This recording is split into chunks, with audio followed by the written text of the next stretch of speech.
1000 పడకల హాస్పిటల్ నిర్మించింది. అమెరికా విలువలాడుతూ ఉన్న అంత గొప్ప దేశం. అక్కడే ఆక్సిజన్ లేదట, అక్కడే నీకు వెంటిలేటర్లు లేవట, డాక్టర్లు లేరట, నర్సులు అక్కడ 3 రోజుల పాటు 4 రోజుల పాటు కుటుంబాన్ని వదిలిపెట్టి చిన్న పిల్లల్ని వదిలిపెట్టి ట్రీట్మెంట్ ఇస్తున్నా కూడా ఒక నర్సు పెట్టింది. నేను నా సొంత కూతురు చిన్న పాప ఆమెకు పాలివ్వలేకపోతున్నా, నేను శవాల గుట్టలో ఇక్కడ కన్నీళ్ళతో బిక్కుబిక్కుమంటూ ట్రీట్మెంట్ ఇస్తున్నా అని చెప్పి ఆమె ట్వీట్ చేసింది.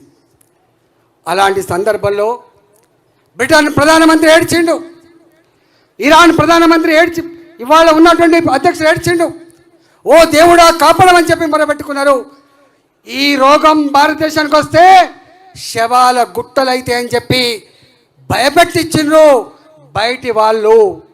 కానీ మోడీ గారు మాత్రం భయపడలే, మోడీ గారు మాత్రం కన్నీళ్లు కాల్చలే.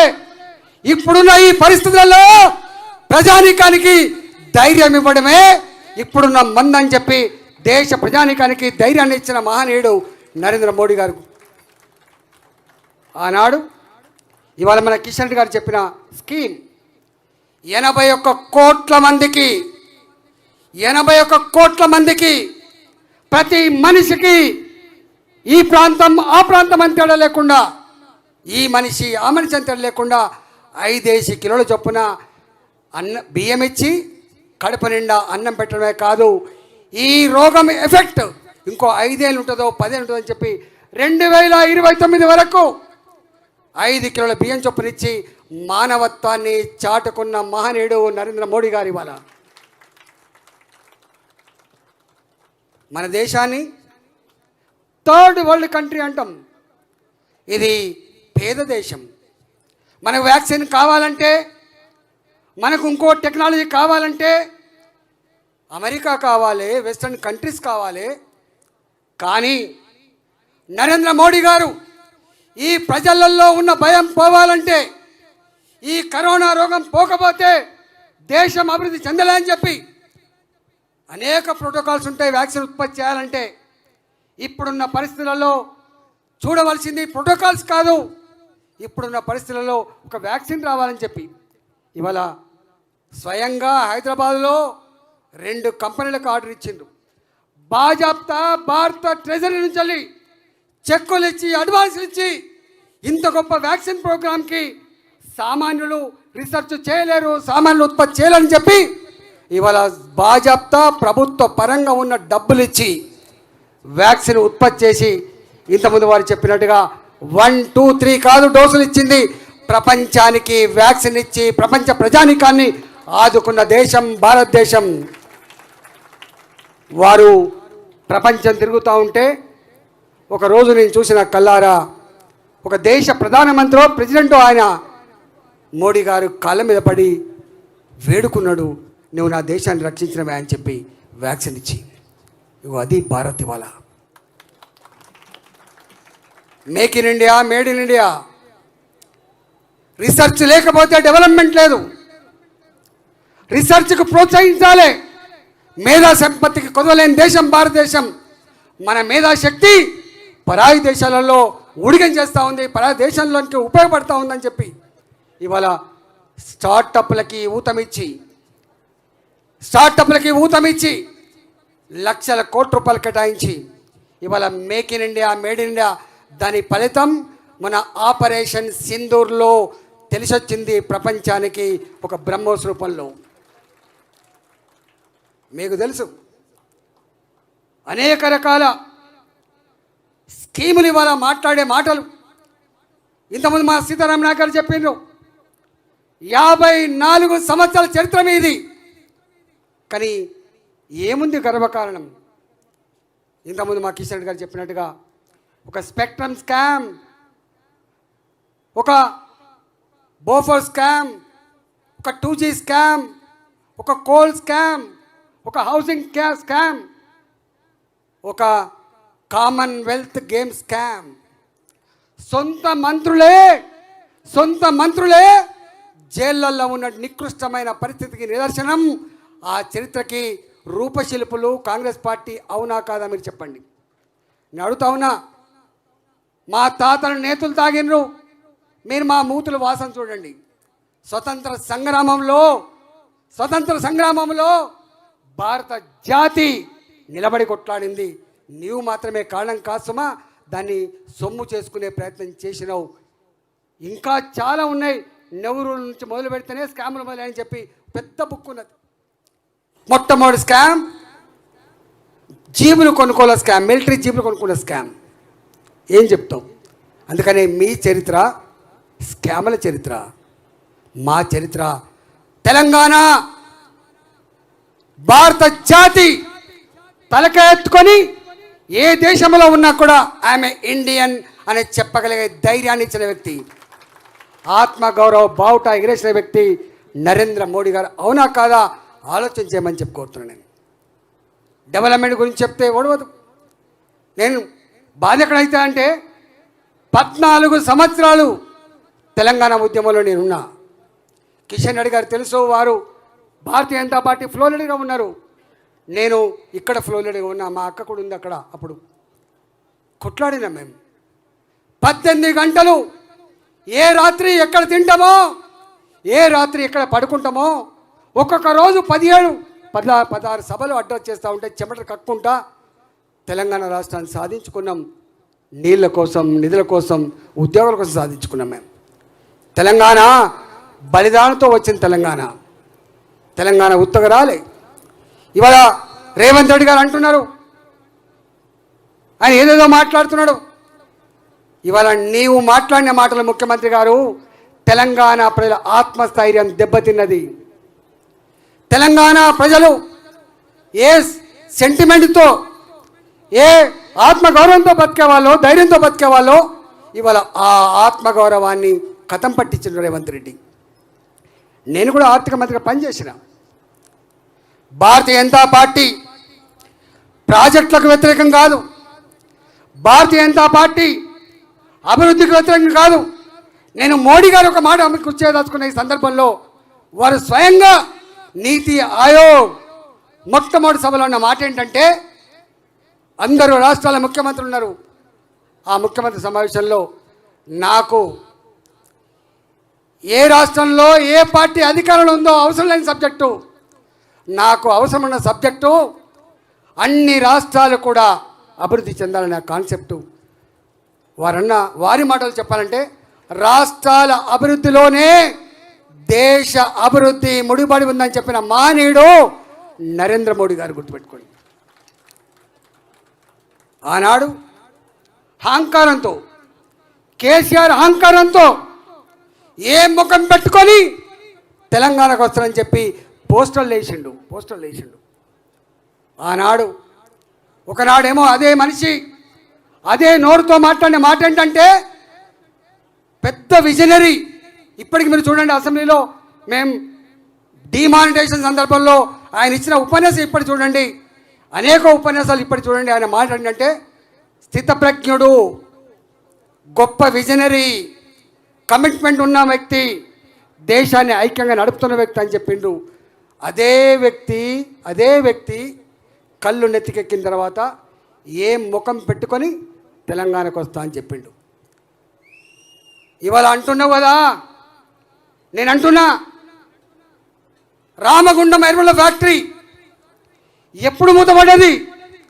ఎవడు కళ్ళ కూడా ఊహించలేని నా జిల్లా వాసిని 25 ఏళ్ల క్రితం మూతపడ్డది. కానీ నా తెలంగాణ రైతాంగం ఎరువుల కోసం చెప్పులు లైన్లలో పెట్టి సొమ్మ చెల్లిపోయిన చరిత్ర నా తెలంగాణది.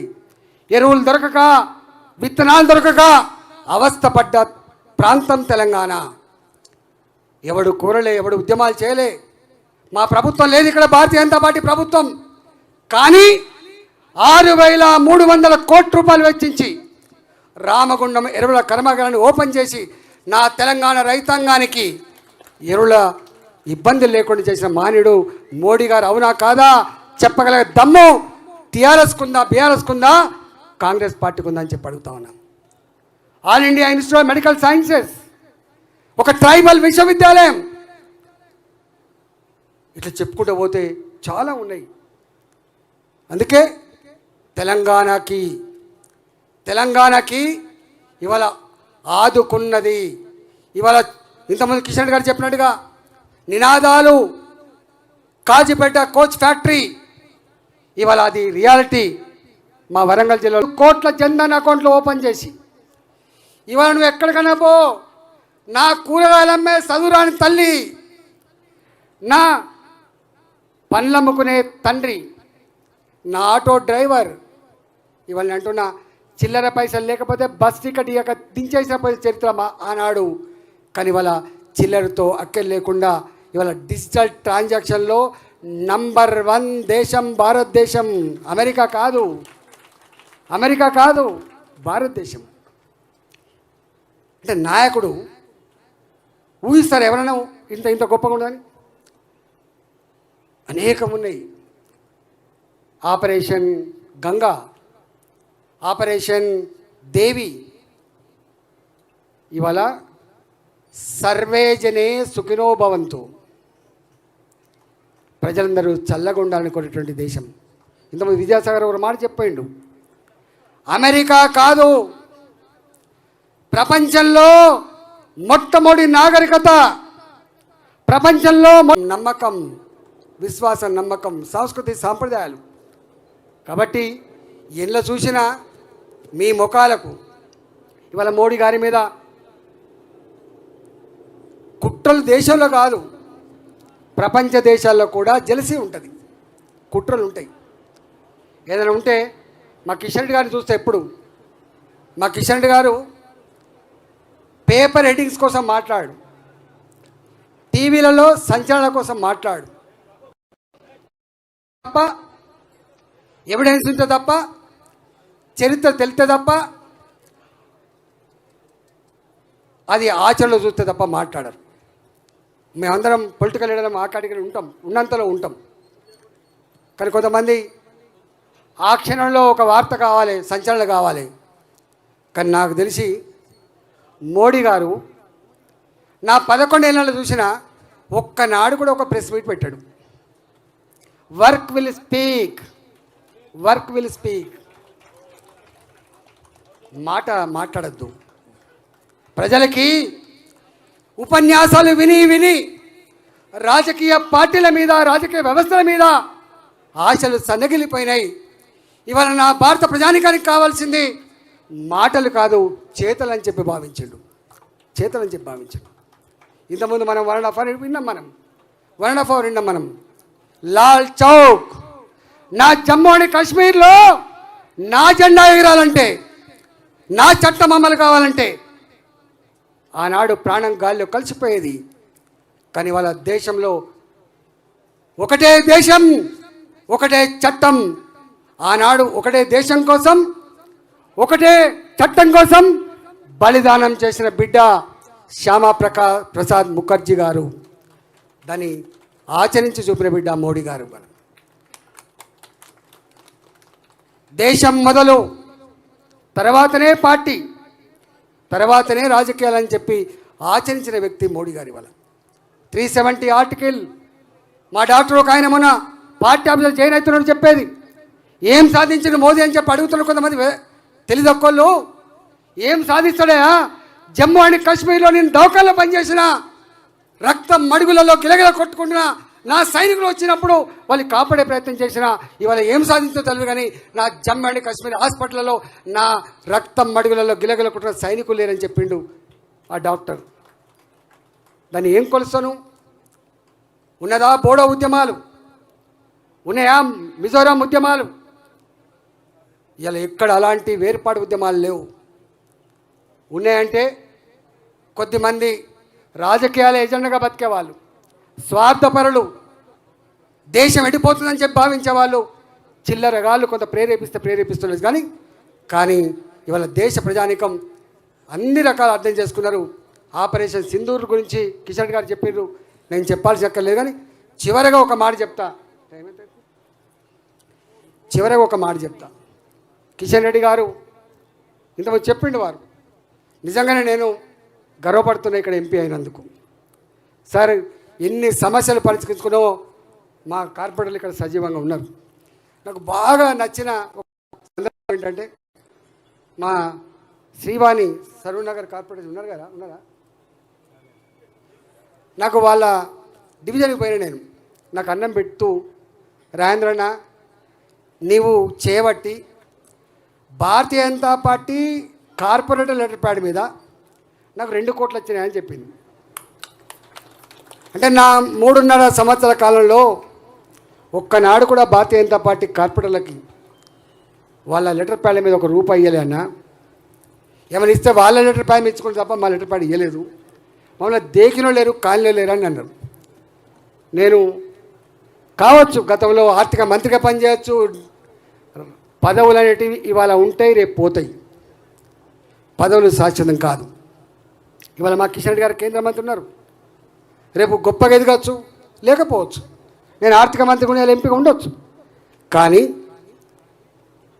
మానవ సంబంధాలు శాశ్వతం, మానవ సంబంధాలు శాశ్వతం, ప్రజల అభివృద్ధే శాశ్వతం. ప్రజలు ఉత్తరం గుర్తుపెట్టుకోరు, నమస్తే పెడితే గుర్తుపెట్టుకోరు. ప్రజలకు 2 జరగాలి. కాలుకు ములుగుతే పన్నుతో పీకే నాయకుడు ఉండాలని కోరుకుంటారు వాళ్ళు. రెండవది అభివృద్ధి కూడా కోరుకుంటారు. ఇవాళ తాత జాగిరి కాదు, భారతీయ జనతా పార్టీ కార్పొరేటర్లా, భారతీయ జనతా పార్టీ శాసనసభ్యులా, లేకపోతే ఇంకొక శాసనమండలి సభ్యుల లెక్క కాదు. డబ్బు ప్రజలు కట్టిన డబ్బుకు కాపలదాడు ప్రభుత్వం తప్ప ఇంకోటి కాదు. రేపు మేము వస్తాం కానీ గత సంకుచితంగా ఉండం. ప్రజలు ఎంత నీచంగా వ్యవహరిస్తారంటే రాష్ట్రానికి ముఖ్యమంత్రి మంత్రులు కూడా రాష్ట్రానికి మంత్రులుగా ఉంటారు. మరి రాష్ట్రానికి ముఖ్యమంత్రిగా మంత్రులు ఉన్న వాళ్ళు అన్ని ప్రాంతాల అభివృద్ధి, ఇవాళ రాష్ట్రాల అభివృద్ధిలోనే దేశ అభివృద్ధి ముడిపడి ఉందని చెప్పిన మా నాయకుడు నరేంద్ర మోడీ గారు మీకు ఆదర్శం కావాలి బాబు. ఇక్కడ కూడా గ్రామాల మండలాల జిల్లాల అభివృద్ధిలోనే రాష్ట్ర అభివృద్ధి ముడిపడి ఉందనే విషయం మీరు మర్చిపోవద్దు. మీకు తెలుసా ఇవాళ నా గ్రామాలలో పెరిగే చెట్టు, పారే మురికి నీళ్ళ కాలువ, నడిచే సిమెంట్ రోడ్డు, నడిచే గ్రామ సచివాలయాలు, నడిచే నా అంగన్వాడీ కేంద్రాలు, ఇవాళ చౌరస్తాలో వెలిగే లైట్లు, నువ్వు గొప్పగా చెప్పుకునే తడి చెత్త పొడి చెత్త షెడ్లు, చివరికి చచ్చిపోతే కాల్చే ఎవరివి? నువ్వు కట్టి వాడకుండా ఉన్న నా రైతు వేదికలు, ఇవన్నీ కేంద్ర ప్రభుత్వ నిధులు మాత్రమే. అంటే భారత ప్రజానికం కట్టిన డబ్బు పైసలే బాబు. ఎక్కడిది? నీ ముఖాలకు. ఇవాళ నగరాలు గొప్పగా అభివృద్ధి చెందుతూ ఉన్నాయి, దాని తగ్గట్టుగా రాష్ట్రాలు డబ్బులు ఇస్తలేవు. దాన్ని ఫుల్ఫిల్ చేయాల్సిన బాధ్యత ఉందని చెప్పి స్మార్ట్ సిటీ ఎవరు తెచ్చిండ్రు బాబు? ఎవరు తెచ్చింది స్మార్ట్ సిటీ పేరు? అమృత నగరాలు ఎవరు తెచ్చిండ్రు? ఇవాళ మొన్ననే కిషన్ రెడ్డి గారు మా మంత్రి గారితో ఓపెన్ చేయించారు. నా ఉప్పల్ ఫ్లైఓవర్ నీది కాదు బిడ్డ, నా కొంపల్లి ఫ్లైఓవర్ 1000 కోట్ల రూపాయలు నీది కాదు బిడ్డ. ఇవాళ 120 కిలోమీటర్ల స్పీడ్తో మంత్రులారా మీరు ప్రయాణించే రోడ్లు మీవి కావు బిడ్డ. రామ్గర్, రేపు షామీర్పేట, రేపు నా మేడ్చల్ మెట్రో, ఇవాళ నువ్వు డబ్బులు ఇవ్వకపోయినా నిర్మాణం జరుగుతున్న MMTS, ఇవన్నీ ఎవరివి? మీ కళ్ళుండి కూడా చూడలేని కబోదులు మీరు. ఇవాళ నేను ఒకటే విజ్ఞప్తి చేస్తున్నా, ఎన్నెన్ని చేసినామో మాకెరక. ఇలా మా నరసింహరెడ్డి ఇక్కడనే ఉన్నాడు, మా మత్సరెడ్డి ఇక్కడనే ఉన్నాడు, మా జీవనరెడ్డి ఇక్కడనే ఉన్నాడు. 30 ఏళ్ళు కిషన్ రెడ్డి సాబ్ ఒక దగ్గర ఒక చిన్న సమస్య, 30 ఏళ్ళు మంత్రులు ఉన్నారు, అందరు ఉన్నారు. ఒకసారి 45 కాలనీల సమస్య, 30 ఏళ్ళ సమస్య అది. మరి ప్రభుత్వాలు లేవా, మంత్రులు లేవా ఉన్నారు. నేను పోయిన 30 నిమిషాలనే పరిష్కరించి వచ్చాను, 30 నిమిషాలే. అది మా వాళ్ళ కనుక నా మల్కాగిరి ప్రజల అండతోటి దుర్మార్గపు ఆలోచన నా హైడ్రా, దాని మీద తిరోగమనానికి కారణం ఇవాళ భారతీయ జనతా పార్టీ మల్కాగిరి నాయకత్వం దానికి సాయం చేశాడు. మూసీ నదిపేట నా పనిగిరి కాలనీ చూపిన నా మహిళల తెగువ ఇంత అంత కాదు. ఇక ఇంత అంత కాదు, కొన్ని వందలు, ఒక 2 నెలల కాలం పాటు మమ్మల్ని ఇష్టపడకపోయినా, మేము ప్రగతి నిరోధకమని చెప్పినా, మాకు సపోర్ట్ దొరకకపోయినా మేము నిరంతరంగా కొట్లాడినాం. దాని ఫలితం దక్కింది ఆఫ్టర్ 3 మంత్స్. ఫలితం మేము మాట్లాడే మాట తొందరగా అర్థం కాకపోవచ్చు, అది కొంచెం నచ్చకపోవచ్చు, కానీ ఆలోచించి మాత్రమే మాట్లాడతాం. మేము ఆలోచించి మాత్రమే మాట్లాడతాం. ఇవాళ నేను ఒక్కటి మళ్ళా క్లారిఫై చేసుకున్నా. చివరిగా మేం భారతీయ జనతా పార్టీ ప్రాజెక్టులకు వ్యతిరేకం కాదు, భారతీయ జనతా పార్టీ కమిషన్లకు వ్యతిరేకం. మోడీ గారు వచ్చిన తర్వాత ఇంతకుముందు కిషన్ రెడ్డి గారు చెప్పినట్టుగా మీ చరిత్ర మా చరిత్రతో ఏం పోల్చుకుంటాం, మేము నక్కకు నాగలకు తేడా. అందుకనే భారత జాతికి జాతి ఇవాళ 3వసారి సంకీర్ణ రాజకీయాలు తప్ప ఎప్పుడు కూలిపోతో తెలియని ఈ ప్రభుత్వాలు ఇవాళ 3వసారి కూడా, ఏ గుజరాత్లో అయితే 25 సంవత్సరాల తర్వాత కూడా మళ్ళీ అధికారాన్ని కట్టబెట్టిందో, ఇవాళ దేశంలో కూడా మోడీ గారి ఆలోచన నాకు తెలిసి, నేను ఎక్కువ పొగడను కానీ ఎమ్మెల్యే కాకుండానే ఎమ్మెల్యే ఫస్ట్ అయ్యి ముఖ్యమంత్రి అయినోడు మోడీ గారు ఒక్కటే. పార్లమెంట్ కాకుండా ఎంపీ అయి ప్రధానమంత్రి అయినోడు ఒక్కడే.